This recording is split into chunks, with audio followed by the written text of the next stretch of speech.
So let me get this straight.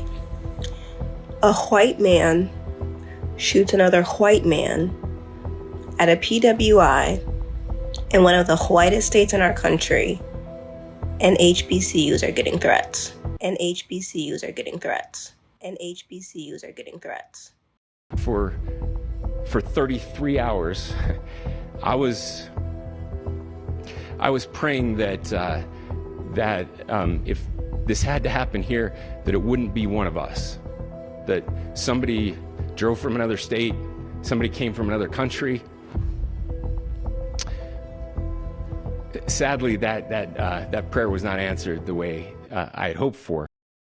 Breaking news into our studio as 5 historically black colleges and universities are now on alert after receiving threats. And I did want to share what each of these universities and colleges are sharing with the public right here. This is a social media post from Hampton University stating that the university has received notice of a potential threat and has ceased all non-essential activity effective immediately. They say the safety and well-being of our students, faculty, staff, and visitors remain our highest priority. All campus activities and classes are canceled today and tomorrow to include all athletic events and activities, and campus community is encouraged to conduct any meetings and remotely. So we are continuing to follow this. We also have a number of other tweets that I did want to share with you. This from Southern University and AMM College stating that this university also has received a potential threat to campus safety and is on lockdown.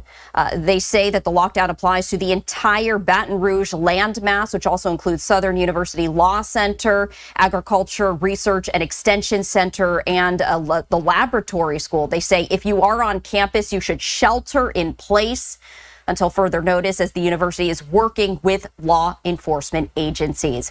We also have a number of other posts that we want to get to. This is from Alabama State University, as it has now canceled campus activities today, stating that the campus will be closed for the remainder of the day. Campus police, along with other law enforcement agencies, are actively clearing all buildings on campus.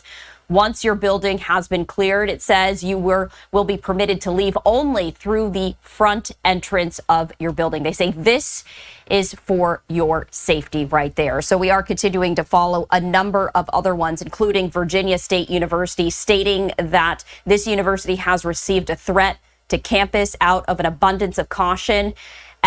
VSU rather remains on lockdown. Please continue to check for updates. And this final one that I did want to bring in, this is from Bethune-Cookman University, stating that due to a potential threat to campus safety, as a precaution, the university is currently on lockdown. All classes have been canceled. Students should return to their dorm rooms and shelter in place. All faculty and staff should head home, and those not on campus should plan to work remotely. Safety, they say, is our first priority, and we will continue to provide updates. So let me get this straight. A white man shoots another white man at a PWI in one of the whitest states in our country, and HBCUs are getting threats.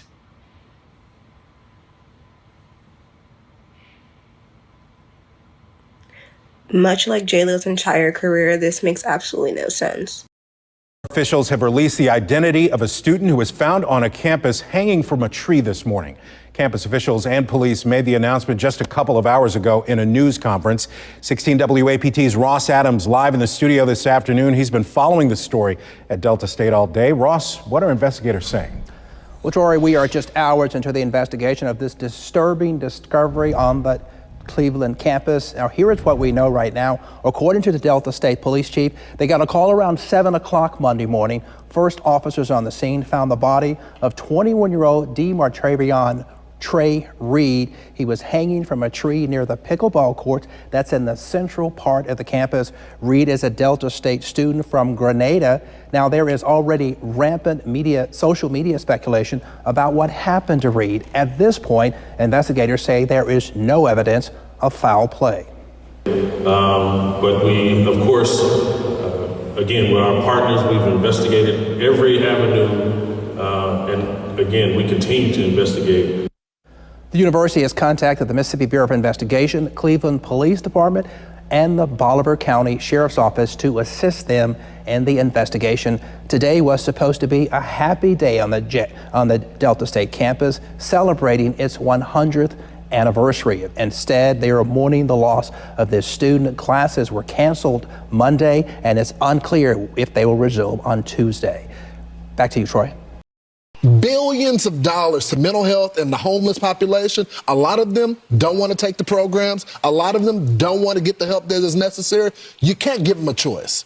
Either you take the resources that we're going to give you, or you decide that you're going to be locked up in jail. That's the way it has to be now. Or involuntary lethal injection or something. Just kill them. Yeah, Brian, why did it have to get to this point? Right. I would say this. We're not voting for the right people. In North Carolina, wake up. White man, fight back! White man, fight back! White man, fight back! White man, fight back! White man, fight back! White man, fight back! White man, fight back! Back to your top stories this morning. Now to new developments in a situation we brought to you as breaking news last night at 10. More than 20 police units were on the scene. This is the shooting at a homeless encampment that's been at the center of controversy for months now. It's over on East Lake Street. So the encampment is on East Lake Street and 28th Avenue South. Our Barrett Leone joins us live in Minneapolis as we get new details into exactly what happened. And also, Barrett, of course, we know safety is at the top of mind here, too. Yeah, exactly. AJ, Heather, Minneapolis police are telling us this was a mass shooting that happened there last night. 8 people were shot, 4 are in critical condition. Authorities say right now they have not arrested anyone and don't have any suspects at this time. But really, there was a massive scene there last night, and we do have some video to show you. Now, according to law enforcement, gunfire broke out around 10 o'clock last night. Officers found victims both inside the encampment and on nearby sidewalks. Investigators say they're working to figure out what led up to the shooting and believe more than one shooter could be involved.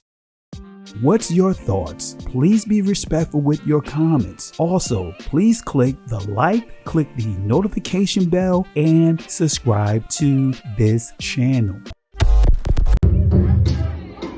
Listen, Genesis chapter 11 verse 10 explains the genealogy of Shem. Shem was a black man in Africa. If you repeat this back, Genesis 14 verse 13, Abraham steps on the scene. Being a descendant of Shem, which is a fact, means Abraham too was Abraham, born in the city of a black man called Nimrod, grandson of Ham. Ham had 4 sons. One was named Canaan. Here, let me do some explaining. Abraham, Isaac was Jacob had 12 sons, for real, and these were the children of Israel. According to Genesis chapter 10, these were the children of Israel. According to Genesis chapter 10, these were the children of Israel. According to Genesis chapter 10.